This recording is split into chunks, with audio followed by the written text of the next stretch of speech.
Kain with me! So, finally, you know, this is actually trending on TikTok. Talaga? Yeah, this is Sweet Tones by Ate Tony Morales. So, nagpadala siya, and sakto, Blythe is here. Actually, kaya ako pumayag na padala ako ng sweets because I passed my diabetic test. I'm not diabetic. Kasi when you're pregnant, prone Pwede ka ba? sa, yeah, I didn't know gestational. that. Yeah, so ano unahin this one? So, this is, Pistachio. yeah, the crab cake. Alam niyo ba guys, si Blythe, so, na-addict siya sa... Are you still addict pa ba? Yes. Or nakamove on ka na? Yes, andun pa ako. Hinintay ko lang yung stock ko from Ate Tin. Hi, meron pa kami! Oh, asan na? Oh, Bilhin mo ah. oo. Bigyan mo naman ako isa lang. May business partner kasi ako doon! Tito Jones, baka gusto mo akong regaluhan for Christmas. Ang crack cake, parang you need to... Basically, kakrak mo siya. Ganun yung concept niya. Kuya Jung, sila natin ng lalaki. Sa mga ganitong times, kailangan natin ng lalaki. Oh, hindi. Hindi pala na. Binawi agad. Binigyan na kita ng sign. Okay. Hindi talaga. Di ba di natin mabuksan? Pero nung sinabi mo, na kailangan natin ng lalaki, ay patunay. Hindi, bawiin mo yan. Crack natin. Ay! Ay, it's crunchy ba? Crunchy siya. Yeah, tapos hindi tinipid yung pistachio. Kaya nga, ala. Kita ko yung crunchiness niya. 1, 2, 3. Ang liit naman.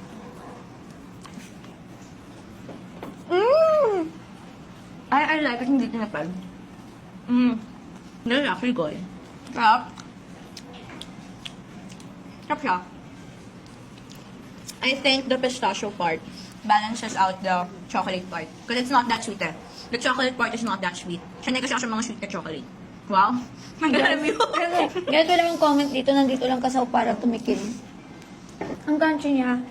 Hindi ko na lang sasabihin, pero kasi may nakainan na kami ng pistachio chocolate. Ay, alam ko yan. Kasi hindi siya crunchy at all. Mahal pa siya. Hindi ko lang paano may pronounce, pero nafe na... Kanafe. Kanafe. Basta yun. As in, hindi mo ramdam yung cake. Ito, as in talagang crunchy talaga siya. Yeah. Mga ganitong times kailangan natin ng lalaki. Hindi nga eh, oh. So this one is tiramisu Crunch cake? crunch crab cake. You don't have nails? Konti lang. Ba yan? Ako na nga. Oh. Crack din siya! Yes.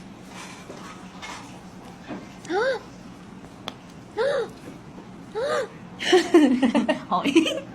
Ang laki yun! Okay. Mmm! Sarap din siya. May caramel siya. The coffee isn't too overpowering. Katulad ng ibang tiramisu. Wala talaga akong masabi. Andito lang talaga ako para kumain.